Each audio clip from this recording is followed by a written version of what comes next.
Good evening, everybody. This is Marty from Dogs Blog with the tonight's podcast, October, what's the date? 19th, 2018. This is a podcast in regards to the Frank Carson et al. Trial. And we still had Corey Brown on the stand today.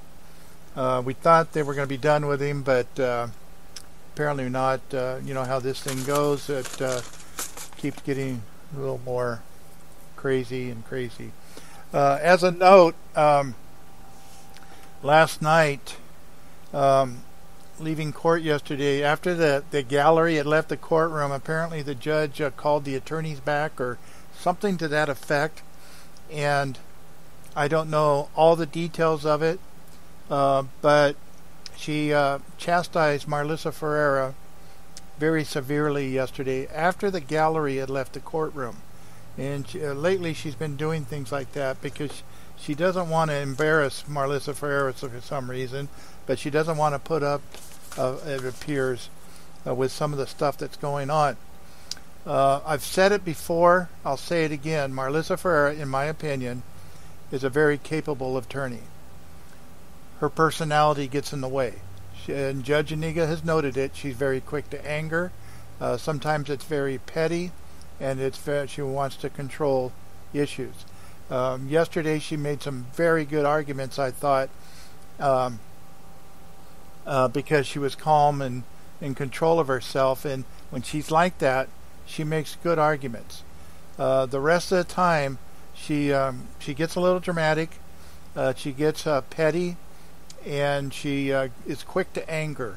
And she's even yelled at the judge, and the judge has tolerated it, and I don't know why. And it appears until now. So I will get more information. I can get exactly what's said here pretty soon. That's in the process, and because it was on the record. So be it as it may. I'm gonna leave it at that. You listen to Noontime Report. No report from Tom today. He was not available for court, and so you don't have the written report of the morning session. We will try to get a written transcribed of this podcast tonight. We'll see if we can get it up as soon as possible. There's a lot of things involved in it, and it's pretty. It can get pretty difficult at times to get some of this stuff done. I have somebody doing it for me. They're very, very, very capable, but it's more on me getting things done. And sometimes I forget to send this person the file to transcribe. So, anyway, another reminder: Walter Wells was in court this morning. Got another continuance until I believe it's December 7th of 2018, Pearl Harbor Day, and till he'll be back then to be continued again because I think this case will still be going, and we'll see what happens. He looked very good. He's a good guy. You talk to him, he's really a good guy. He's got a good spirit about him, and he's got a lot of good support around him too. So, all right. Tonight's podcast. Corey Brown was still on the stand this afternoon. The jury was up at 1:31, 1 minute late today. Very good. I won't even call that late. They were up on time today. The judge was on the bench at 1:34. Marlissa Ferreira had gone into some of the things that she was talking about before lunch, and she kept wanting to bring up these photos and all these things. And then we came back for lunch. She says no further questions. So I don't know. I don't know what happened. She decided not to. Whatever. Percy Martinez went into cross with Corey Brown. And talking about in other cases with the task force, and remember they're talking about this task force. They don't like it being called a task force. Many of them have said it's a multi-agency investigative team. The term task force has gotten them in trouble before, namely the A.J. Pontillo case. They used federally funded gang task force members in that investigation and some of the things they did, and it was improper, probably. Well, I don't know, probably. Maybe illegal. I don't know. I don't know all the legalities of that. It caused a problem for the sheriff's office. So they typically don't like the term task force, even though Birgit Flatiger used it in one of her declarations. Adam Christensen used it in the news conference when they made the arrest in 2015. He used the term task force in that news conference. So anyway, Corey Brown had worked with Kurt Bunch in other task force, and mostly the gang task force. It was an FBI gang task force prior to 2012, and Kurt Bunch was part of the task force on the Frank Carson case, and we all know that. April 2nd, 2012, Kurt Bunch was the first one on the case, really. He got a call from Detective Shaw of Turlock Police Department when Mike Cooley had called Shaw, and it didn't go through dispatch. It didn't go through his office. Shaw called Kurt Bunch directly at the district attorney's office to tell him of the situation about Corey Kaufman. Michael Cooley was reporting Corey Kaufman missing, and that was on April 2nd, 2012, when Kurt Bunch was started on it.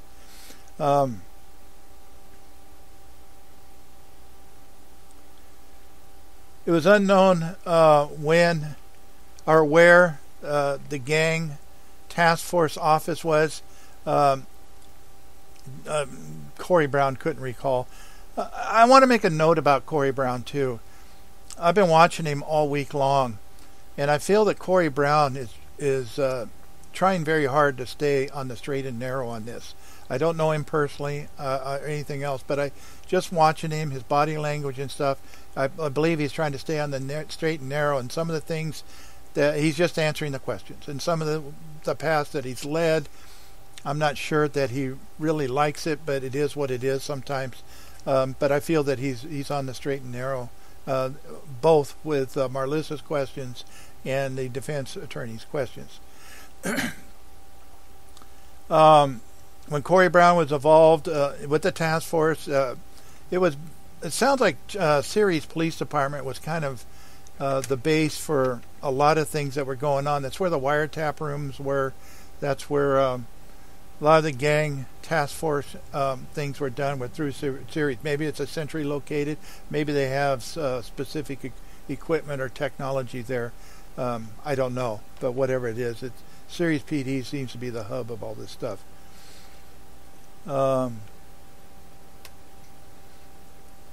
He was asked if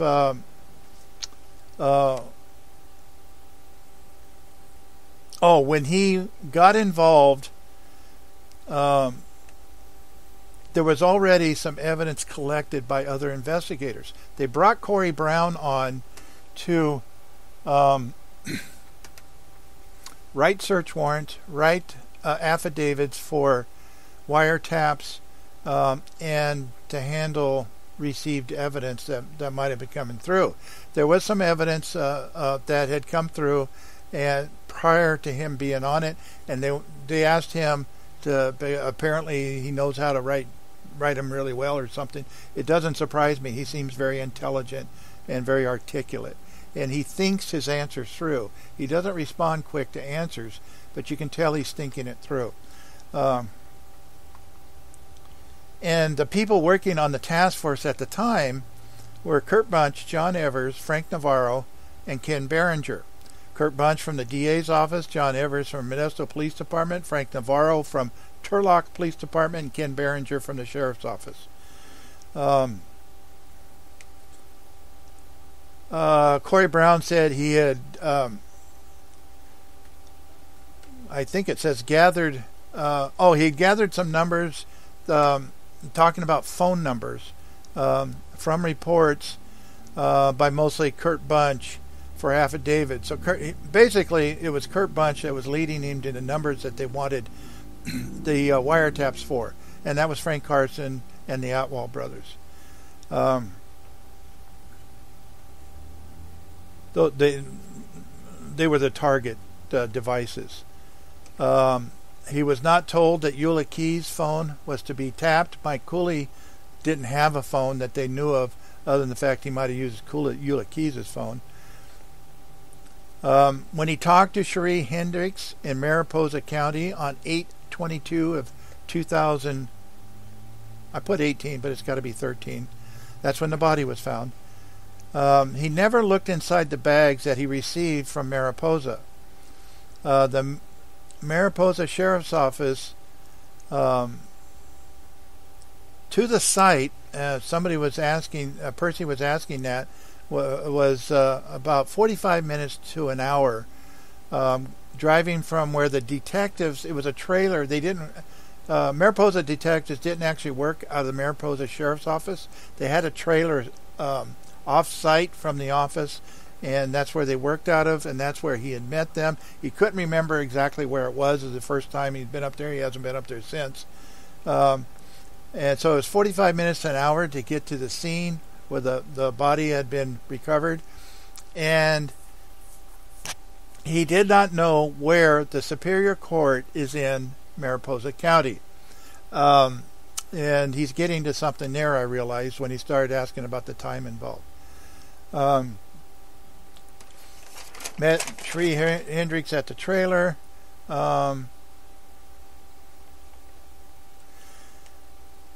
He didn't know if he had driven through Mariposa, the town of Mariposa itself. He didn't recall. It was, it was some time back. And he had told Cherie Hendricks that Frank Carson was in Mariposa County. His phone had shown he was in Mariposa County sometime around that time period that they're talking about. Based on a call detail record, Frank Carson was in Mariposa County, but Percy asked if Marlissa Ferreira actually followed up with the next question, was he in Superior Court in Mariposa? Which he was. It was, I believe, on April 29th. Now, their theory is the body was moved from Poppincork Lot to Mariposa County the night of the 26th or the early morning of the 27th of April 2012. Frank Carson was in Mariposa in April 29th of 2012. But Marlissa Ferreira didn't ask the follow-up question. Of course she didn't. If Frank Carson was in court that day that he pinged in Mariposa, which he was. So Percy asked him if he checked into it, and he said yes, he did. And the records show that Frank Carson was there. I believe it says 1:50 p.m. to around 5 or a little after 5 p.m. Percy did have to show him the transcript to refresh his memory on some of this because it's been a while. And actually, the exact times were 12:59 p.m. to 5:18 p.m. after he refreshed his memory. Corey Brown did follow up to confirm that Corey Brown was in, Frank Carson was in court that day.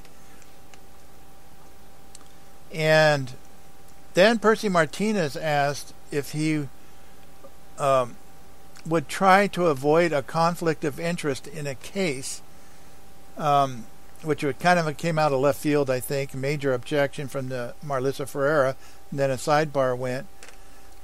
So I knew where he was going with that once I thought about it, because of the conflict of interest. Sometimes if there's a personal relationship with somebody that's involved in an investigation, it could be a police officer, it could be a district attorney, it could be an office. They typically will pass it off to the case off, or whatever the situation is, to somebody, either another officer or another agency, in fact, to get to avoid that conflict of interest. Hold on, somebody just sent me a message. Oh, it was a boost. By the way, I just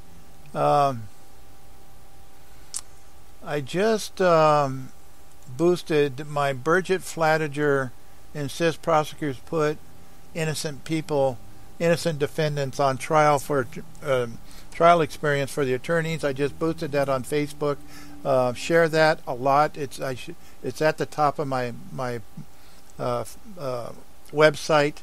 You'll see it up there, and you can take the URL from that. Share it all you want. We need to get that out. What the mentality is in that office right now, and John Main is talking like he has a real issue with that. So we need to share that information, get it out. Corey Brown, after the objection, there was a sidebar. There was no further questions in that regards. The people on the task force were not chosen by Corey Brown, and he personally says he had no vendetta with Frank Carson. He hadn't had any issues with Frank Carson in the past, as defense is saying that other officers like Kurt Bunch have had, and Steve Jacobson. He had cases with Frank Carson, was the attorney. He doesn't recall if he was ever a lead investigator, but there was he was involved in some of the homicide cases in 2011 and such. He came in to this case, the Corey Kaufman missing person case, in late May or early June of 2012. And he was asked if he'd ever been on a task force for a missing person before. He said, yeah, he had. And they probably have. They make task force for certain things depending on the circumstances. He said he had in 2011. The missing person unit is the CSO, the sergeant. It's a crimes against persons unit. And he's not sure if Kurt Bunch was involved in some of these other things. These prior task force. He says he walked around with Cherie Hendricks at the crime scene, and she pointed out the area, and he put flags down where she said, yes, I found this here, I found that here, and I found this here. And he's talking about this, and I got the impression he was not too happy the way things were done by the Mariposa detective. He said there was no measurements done. He said there was no point because they were not accurate. She says, well, it was about here where the pants were. It's about here where the jacket was. It was about here and such on. So because she had picked up all the clothing and all the bones and everything 2 days prior to that, and never documented everything, never did a diagram, never took a video, never took a picture, never took any measurements. They never put any evidence flags out. They never marked any evidence. They never secured the crime scene. So Corey Brown, he was actually, Cherie Hendricks was there on the August 19th and 20th. Both days she was there of 2013. Corey Brown was actually, he'd gone up on the 22nd, but it was late in the day, so they went back on the 23rd, and that's when they processed the crime scene. And again, Cherie Hendricks was telling him where she found items in the area.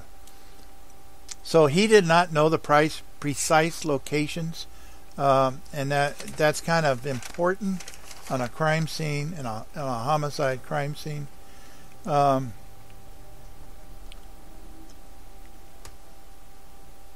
And Cherie Hendricks, he says, gave general areas that she was pointing to, so it didn't sound like she was being too specific about where things were.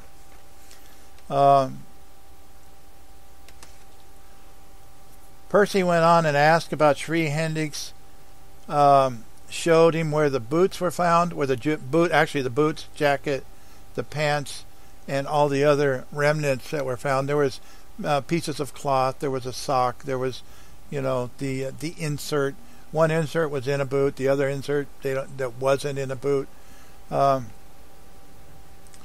the sock, he said, came out of the evidence bag, and nobody knew where it came from.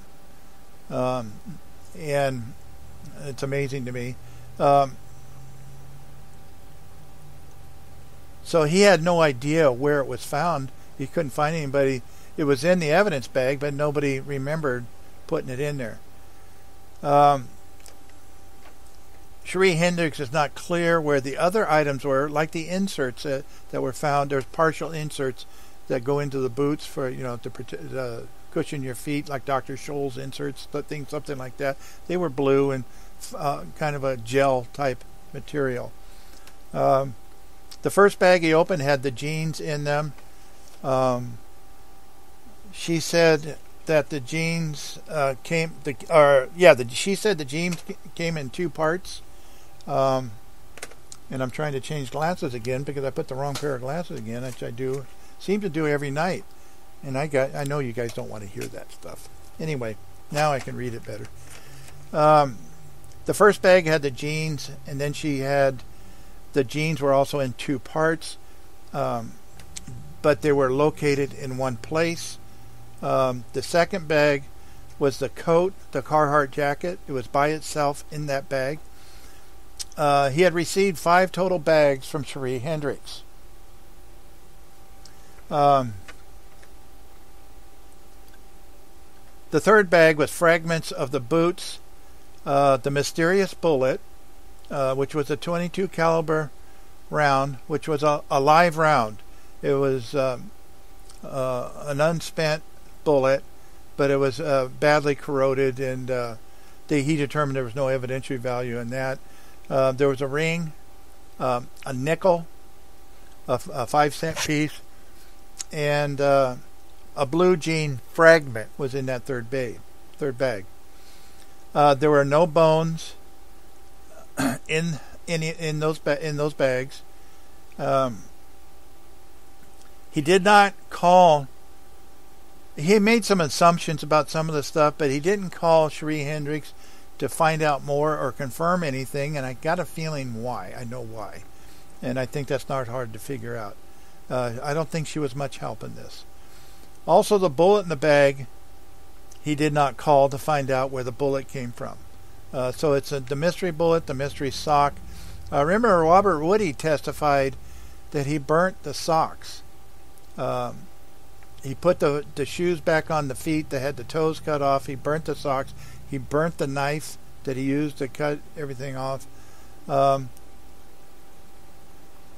he was asked if he told Cherie Hendricks that he had cell phone tower records in regards to Corey Kaufman. He says no, he did not. But he did mention Frank Carson in Mariposa County on the 29th of April of 2012. He never read Cherie Hendricks' report, which is interesting in itself right there. I think I know why. He said that he was asked, and he said if he writes a report, it's typed out, it's dictated and typed out, but he proofreads all reports before they're submitted to the supervisors or whoever to make sure that everything's good. And so he didn't do that. That wasn't done apparently in Mariposa County, as we've all heard before.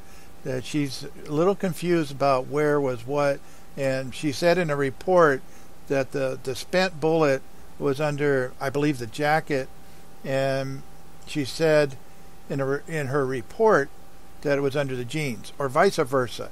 Either way, she's now saying different than what her report says, and she's very confident about that just before she started crying.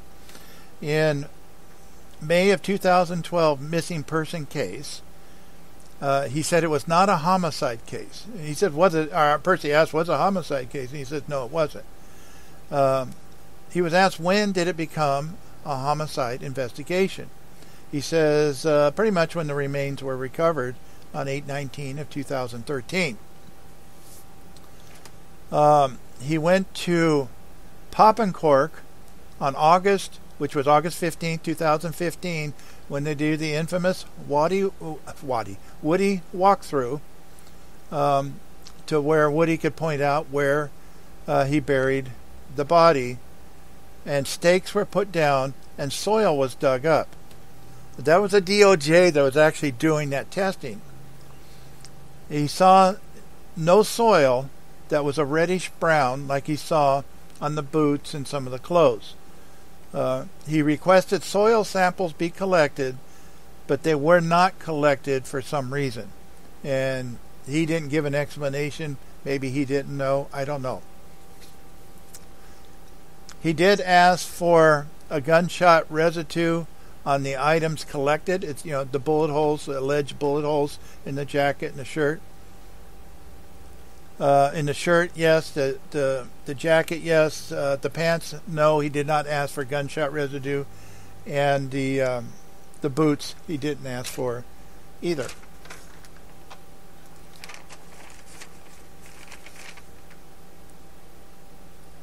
He said that somebody from, I believe it's a DOJ lab, Faye Springer, performed the test on the shirt and the jacket. No more questions from Percy Martinez. Hans went into Cross, and he asked him if he had done any measurements to where Cherie Hendricks had pointed out, and we just kind of covered that with Percy, and he said he did not. The reason was because of where unknown exact locations where everything was, and that's really what it comes down to. So there was no measurements done by Cherie Hendricks either. So there's no measurements at all in August of 2013 when Corey Kaufman's remains were found. He was asked if he wrote a warrant for the Frank Carson wiretap. He said he did. And here's an interesting point. It's been brought up before. He says, can you get a warrant for a missing person case? He says no. Remember, he's writing this warrant in 2012. Late May, early June 2012, he's writing a warrant to get a wiretap on Frank Carson and the Atwalls, both Atwalls. And they keep saying it's just a missing person case in 2012. He said it's not a homicide until the body is recovered. That's in 2013. In 2012, and I'm going into a long explanation of this because I want to make it clear. In 2012, they got a warrant for a wiretap, but you cannot get a warrant for a wiretap on a missing person case. It doesn't fit the criteria. They have a long list, and the DOJ guy had gone through that before. So they could not, unless they got a warrant illegally, they could not get a warrant for a missing person case, so they had to claim it was a homicide or something along that lines. Probably a homicide is what everybody keeps saying. He was asked about the palm trees at the back of the lot. And on the overhead, they put up the picture that was taken that showed the, I think it was a picture taken by Corey Brown of the yard where the palm trees were at the end of the yard.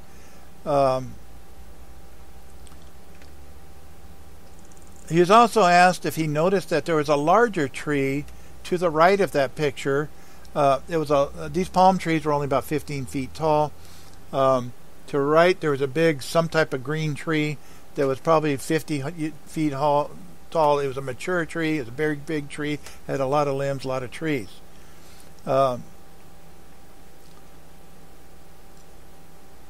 And so it reached out over the fence line. The tree was actually in the neighbor's yard. It reached over the fence line and went over the lot a little bit. I couldn't tell how far it went over.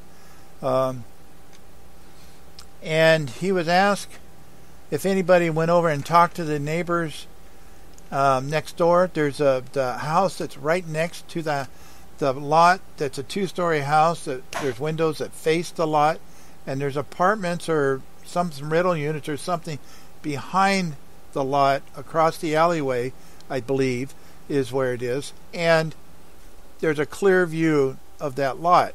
And so he says he believed that Kurt Bunch went over and talked to some of those people, but he's not sure when or if he didn't actually confirm that he did or not, I guess. That's what it sounded like.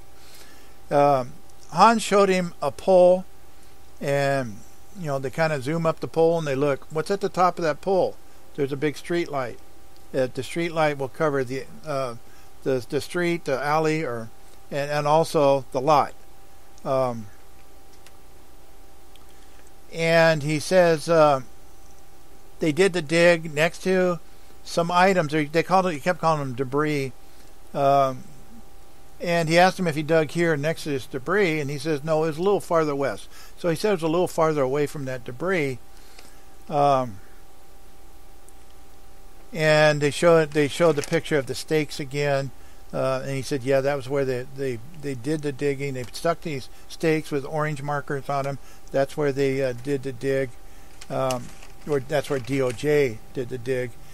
He was just there for a short time during that time. Han showed him another picture, and he says, is this where they did the dig here? And then you can actually, it was a picture of the dig. They'd brought over one of those portable covers that they take to like football games and stuff to cover, because it was August, it was hot, so they covered up the area, gave him some shade working in the area, and they showed that picture, and it was right next to that pile of debris that he said it wasn't next to.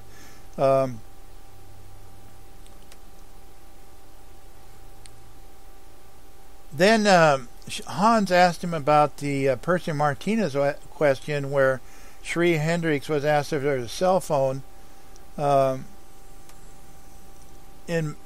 phone ping off of Corey Kaufman's phone in Mariposa County, and he said he never told her that. So I don't know where that information's coming from, why they're asking that specific. It sounds like they have some specific information. I'm not clear where it's coming from.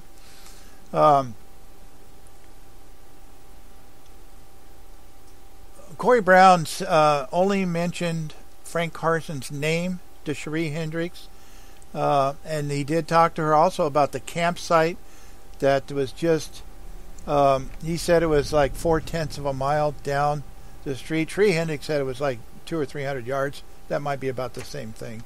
And when you drive to that campground, you're going uphill. And you go uphill to a clearing. And he said it was only a short ways. He had reviewed phone records. He has been trained. He's had training in reading the CDRs, the call data records, and he's trained to basically tell basic information to the tower, and he can determine the device tower that it was connected to. Multiple ejections through here too, by the way, that where one of them was sustained, but it didn't really stop Hans too much.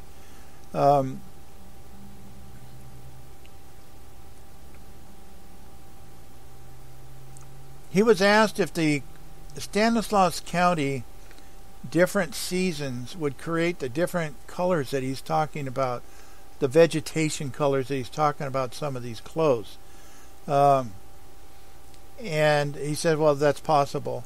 And he was asked about why he was at the DA's office to have to be able to work in peace. He said he had to review reports and such, and the Corey Kaufman CDCR, the Corey Kaufman call data records. And he said he couldn't get the privacy he needed at the sheriff's office. He had to be at district attorney's office, and apparently there's more resources over there or something that gave him an office to work. He said it was too noisy at the sheriff's office. Guys like to stand around and talk too much. And so he did not ask for a separate office. I guess they work at cubicles over there or something.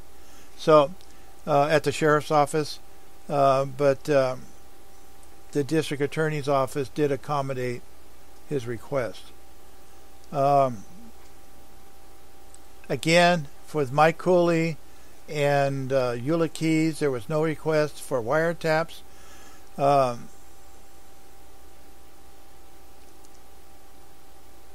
And he was directed to certain people or devices for him to wiretap. So that was all that Hans had to Jai Gohel went in to cross. He was putting pictures up, and Jai Gohel was really prepared for this. Put the pictures up, I believe it was 568 on the overhead, pointing at the street lamp, and he was talking about the street lamps and the lighting, the illumination in the lot on the streets. And he had it on the overhead. Another picture, he showed the other street lamp. I believe it was on the other side of the lot. It was on a high pole, and it was inside the fence line. That pole was inside the fence line. It wasn't out on the street or in the alley or wherever. Looking at image number 554 on the Google Maps, it was from September of 2011. These dates are kind of important, and I talked to somebody about this last night. It was September of 2011. He's pointing at a street light.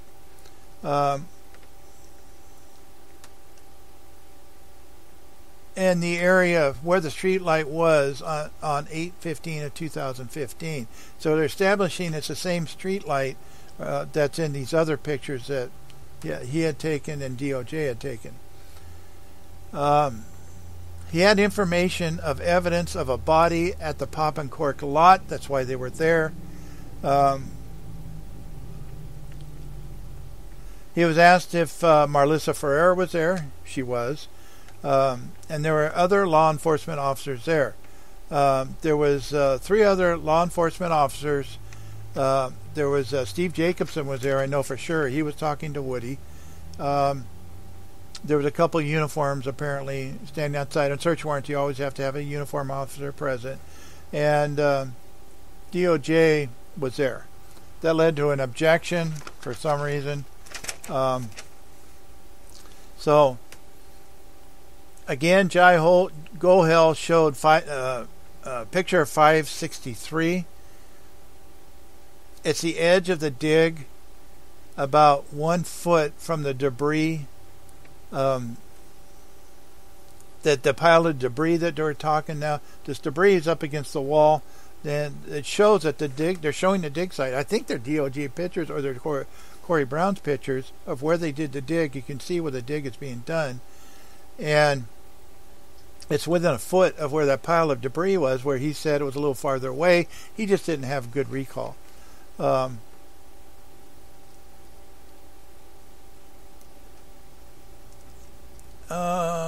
me see. He's showing picture 5, I believe it's 566. It shows a house, and where next door was where that 2-story house. It's a big blue house. And he said there was dogs barking, but he wasn't sure if they were actually coming from that house. But anything they did in the backyard, it lit up the dogs. Jai's talking about, well, the dogs lit up that night that they allegedly put the body there or took it out.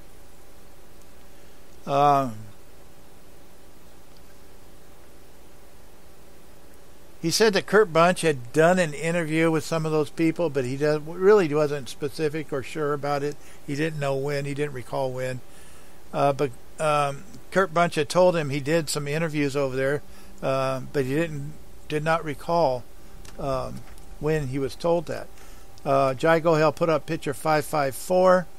It was from 9/16/2011. This is prior to when they say the body was there.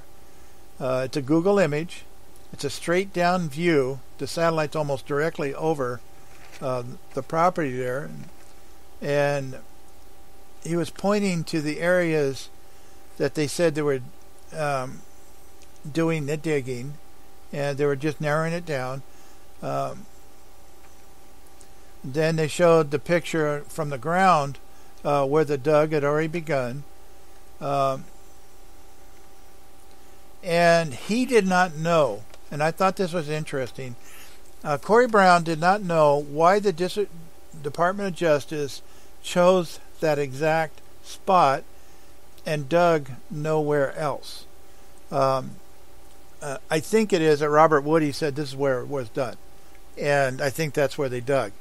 Nowhere else was anything dug up in that lot, that big lot, that day or since. Yeah,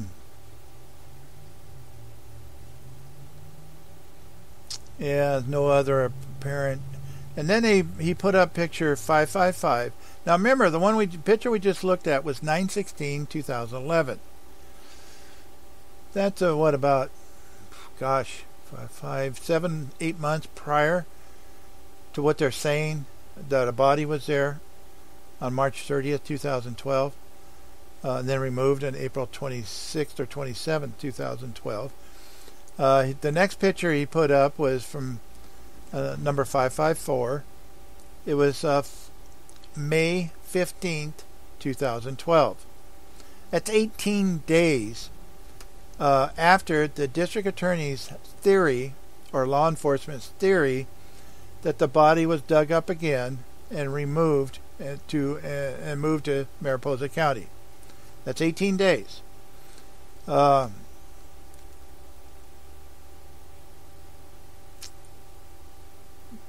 There is no markings in that ground from that Google Images ground. There is in 2011. You can see what they call some discoloration. Sometimes they called it, there's another term that he was using. I forget what it is off the top of my head. But there was no discoloration on May 15, 2012. 18 days after their theory date. So, of the 27th of April. So the yard was green and flush. The lot was green and flush. It was springtime, so everything's still kind of green, and there was no breaches in the ground or anything like that you could see in that picture.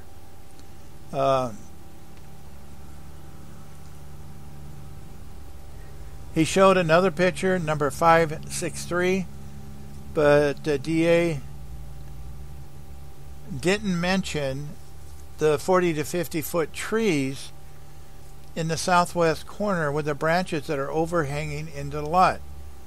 Now, they're saying there's these discolorations, there's a brown area that look like it could be dug, but they didn't dig there. They didn't check there. They didn't look. She's having them look at all these dark areas or that could have been a ground disturbed or whatever. And Jai Gohel saying, these are tree limbs from these Google images.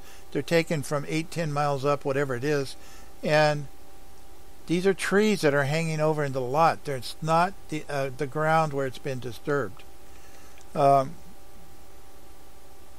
he was asked if that could be the trees that are in. He said, yeah, it could be. There was no dark brown possible dig area when he pointed it out. It was just in the picture before from May of 2012 and this picture, there was no other discolorations or anything like that. They went to picture 556. It was 8/24/2012. It's a few months later. It's in August, so it's in warmer weather, and there is a rectangular shape defect, it's a term that he uses, in that lot. Now that rectangular shape ran, gosh, I want to say east to west. It looked pretty good size. It not real wide north to south, but it was wide, lengthy east to west. It's almost a perfect rectangular shape, and that is not where they were doing the dig. DOJ was not doing the dig there. It was a different spot that they were doing the dig.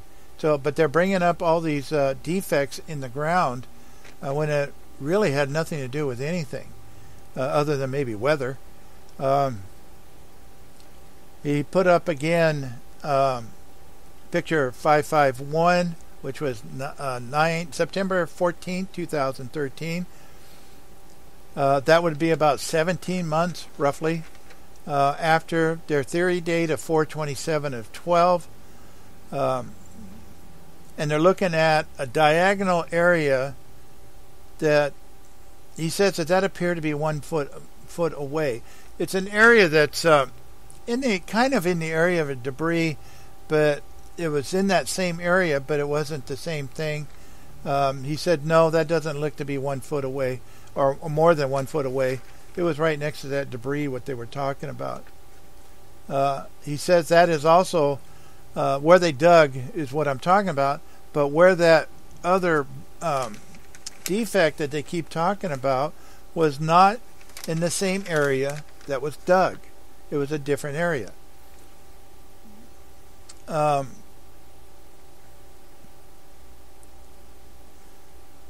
They talked about the 9th Street property and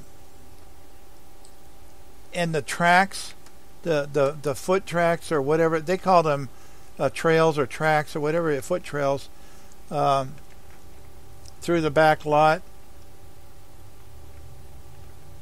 At this time,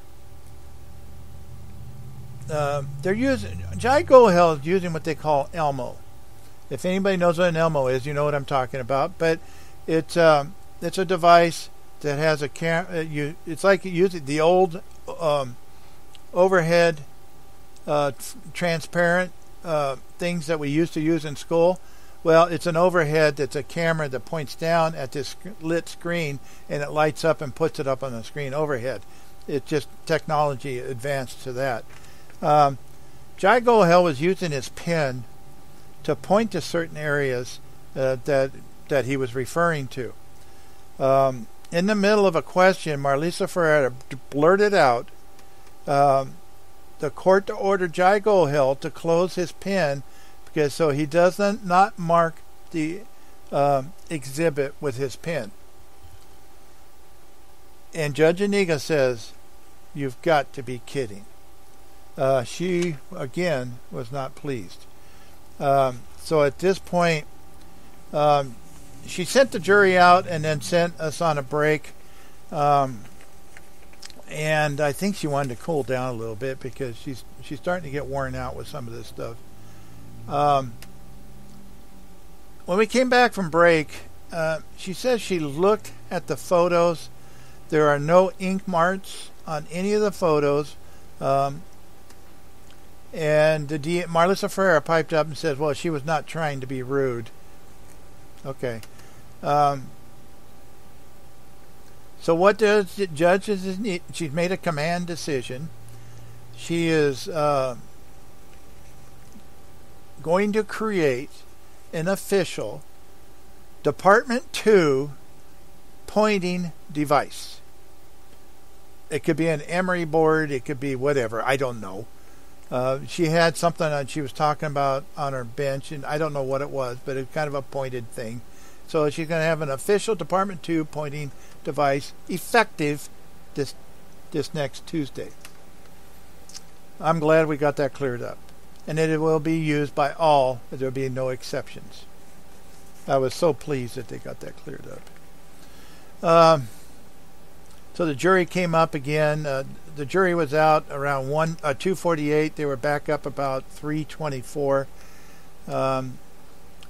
Jai Gohel still doing cross. He put up picture 558. It's from 9/16/2011. Again, he emphasized that was prior to March of 2012. This was at 838 9th Street. Marlisa Ferrer was asking her if there was anything different. Somebody just said, really? What the fuck? I mean, WTF. And he said he was asked. Marlisa Ferrer asked him if there was anything different than the other pictures later on. So they were comparing. Marlisa Ferrer was comparing pictures from 2011, 2012, and so on. The different years. She had done several of if containers had been moved or anything been changed in property. The DA is trying to say that the field being dissed, it was an attempt to cover up evidence. Now, the problem with that is the field was dissed by Bill Borba because it was his property, not Frank Carson's. But parts of the Frank Carson property were dissed, but there's not much they could diss because there's so much crap back there. So, but they did talk about the open area in the back of the lot, showing a picture. And he says he sees a trail back there. It goes around some debris and the containers and the double-decker bus, and so Marlissa Ferrer was just trying to throw a bunch of stuff out there to try to make people look guilty, and then she's opening too many doors for the defense. They've got too much to work with all this stuff. Then in picture 559, the next one in order, was 5/15 of 2012, and it shows a similar path. Things had changed a little bit, but it was a similar path where this footpath was and stuff.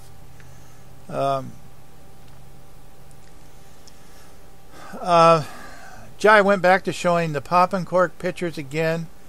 There was the portable cover, the awning that they'd used out there over the dig site. Corey Brown said he was there about an hour. There was no bones, no remains, or any type of anything of evidentiary value that was found out there. And he said the ground was very, very hard. I don't know how weak the Department of Justice people are, but Robert Woody dug that hole in 10 minutes. So, I don't know. He put up picture 563, pop and cork. Look to see the view.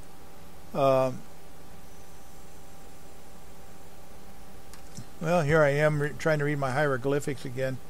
Oh, he never went out and looked at night. He never checked the lighting himself. Apparently, Frank Navarro did check to see if that was a TID light or if it was a pop and cork light. Apparently, it was a TID light. He never went to the houses around the area to look out the windows to see the view. Never did anything like that. He wrote the wiretaps on the information provided by Kurt Bunch and others. And he was given the whose devices that they wanted the warrants for by others. This is from information they received. He wasn't necessarily told, but it was through reports and things like that, so that he developed the information on who to wiretap. He was asked if he knew that Mike Cooley was using Eula Key's phone all the time, or regularly. He says he really wasn't aware if he was or not. He was asked about John Evers and Kurt Bunch. They went to Hawaii to interview somebody and probably a vacation. He was asked, he says he didn't really know what they had done.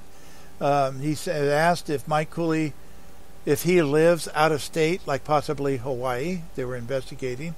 He says not to his knowledge.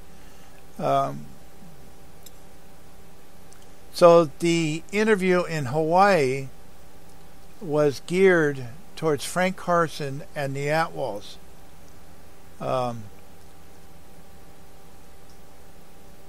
He was also asked again about not being the designated investigator in the courtroom. Now, if you don't really understand what that is, let me try to clear that up a little bit, because it's real simple. Usually the lead investigator in a case, say a homicide, is the one that goes to court and sits next to the district attorney during trial and most hearings and prelims and what have you, but especially the trial. And he's designated, as witnesses are not allowed to be in a courtroom. The designated investigator is, and he can be there. He can hear all the evidence, even though he's going to testify. So they let him sit there in the courtroom, probably to assist in the DA. I'm assuming that's what it's for. So he asked him if Corey Brown was not the lead investigator in court due to his workload. And he said, well, yeah, that's pretty much how it is. Of course, Kurt Bunch talks about he has 25 homicides on his desk right now, is what he told me one day. Corey Brown said he's been on call the whole time he's been in that unit, the missing persons or whatever unit that he's in. he was also, during the preliminary hearing, he was not the lead investigator sat in court. Kurt Bunch was, and Kurt Bunch was sitting there with Marlissa Ferreira, and still is, and has been on just about every court date. He was asked about Marlissa Ferreira, asking about the phone records that were inquired in Mariposa and Frank Carson in 2012. And Frank Carson had appeared in court in Mariposa, and he said he did advise Marlissa Ferreira that Frank Carson was in court. So she was aware of this information. There was no doubt about it. And this led to several objections and a sidebar, and then it went to no further questions asked. So the point was made. So Marlissa Ferreira went back to do direct. She showed him the picture again of the 4 stakes where and the debris. Where the dig was going to. This was prior to the dig beginning. This was on 8/15 of 2015. And she asked him if the debris was the same as in the photo that they had looked at previously of other photos, and like the satellite photos and stuff. And he said, no, it's not the same. He said, she asked, was there any debris in 2012 when they did the search warrant? He said, no. On the light in the front of the parking lot, which were shown in the 2 pictures, one picture shows the lot towards the south. He is unknown if the light worked in 2012. He never checked. He did not recall who owned the light. The other picture, it was a light in the parking lot, unknown if that one worked. That was on the other side of the lot in 2012. She asked a question, and I didn't really hear what she said, but she asked exactly what she said. But she asked about the trip to Hawaii, who'd they talk to, and something about were they related to Walter Wells. There was the room lit up with objections. I think there was something there she wasn't supposed to ask, and it got shut down very quickly. So she didn't do. They didn't go any farther with that. It was a very animated sidebar on some of this, and a very long sidebar on that one there. Hans went back into Cross. Asked him about the lights in the front and back and Papa Cork, and why he didn't check. He says, I didn't have to. Frank Navarro did. And I think that they discovered through Frank Navarro that they were TID lights, Turlock Irrigation District lights. And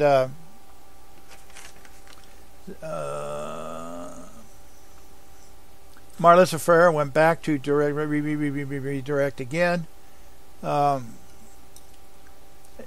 At this point, she brought in the Carhartt jacket. That's the one on the mannequin. They're not allowed to have the rods in it. Not allowed to have the lighted up they have lights on the inside of it to illuminate it. And it's evidence number 549, or it's Corey Brown 29. It's court evidence 549. The jacket was taken to Sacramento for testing. There was 2 holes in the back. He measured the holes in the back, and he was pointing. They have red arrows where the holes are. He was pointing to the 2 holes in the back. He measured from the bottom of the jacket, and it had the elastic waist around the bottom, which is 2 or 3 inches, whatever that is. But he measured from the bottom of that to the bottom hole. It was 7.5 inches. To the top hole, it was 14 inches, and we're talking about from the bottom. They measured the interior of the jacket. The bottom hole was 9.5 inches, and the other hole was 13 3/4 inches. He measured from the same place now.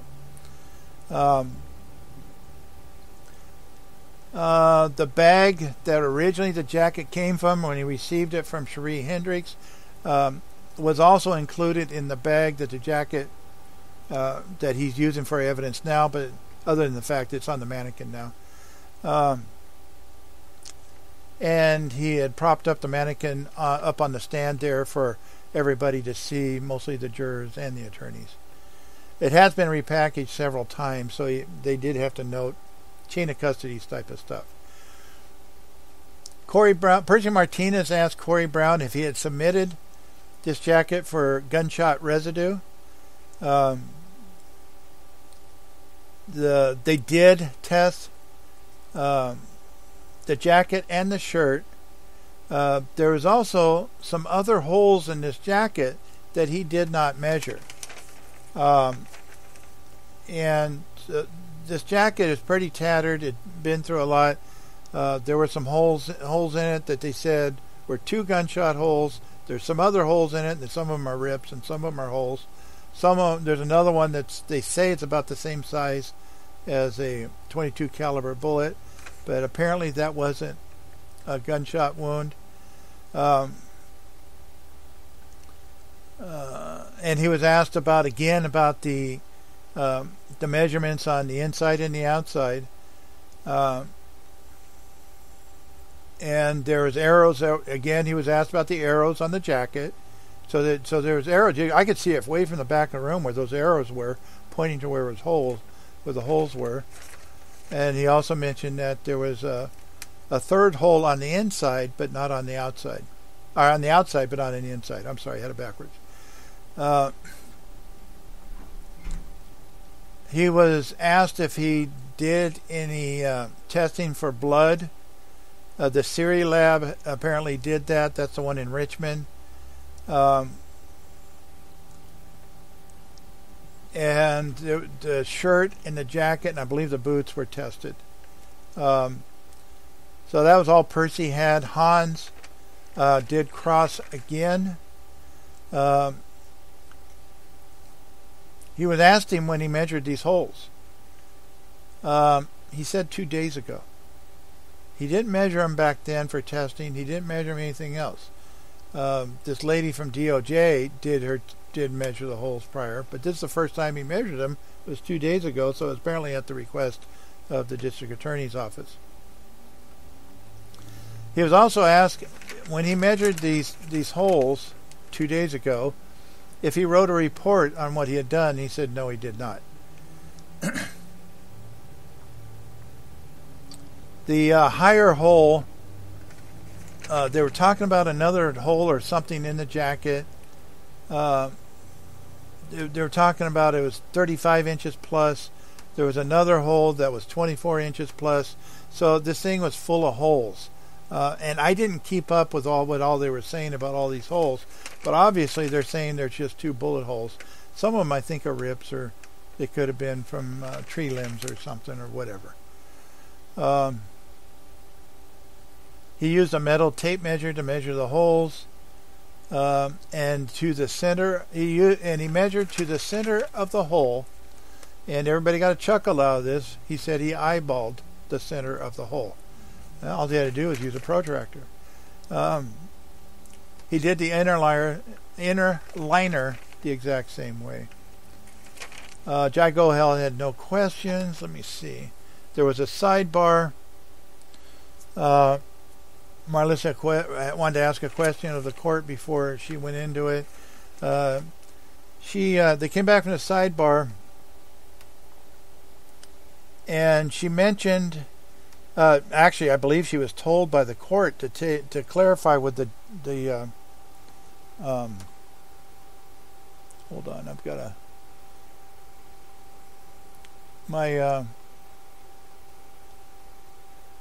I'm dictating at the same time and it just stopped. And I don't know why it's doing that. It's not cooperating. So anyway, she clarified to the jury that she put the coat on a clear mannequin that is in no way to appear as that it is the decedent in that jacket. And I have to admit, the first time they stood up that jacket, it looked to me like they were trying to make it look like a human body standing there, especially when they illuminated it, like, the glow of the inner person on it. So she said there was unknown position of the body, the arms, when the holes were made. So they don't know the position of anything when those holes were made.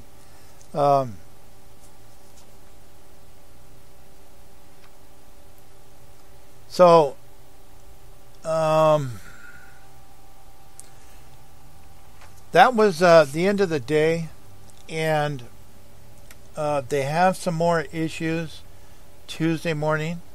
The jury's not coming back until Tuesday afternoon. They've got Jack Abel coming in. They've got some other things. They're going to take his invocation of the Fifth Amendment. They're going to talk about some other things. I don't know exactly what they're going on.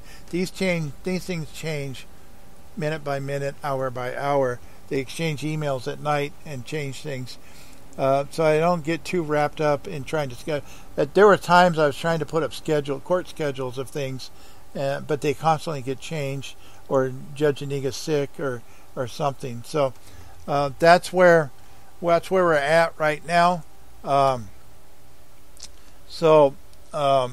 Back the attorneys are back at 9 o'clock Tuesday morning, but the jury's not coming back until 1:30 Tuesday afternoon.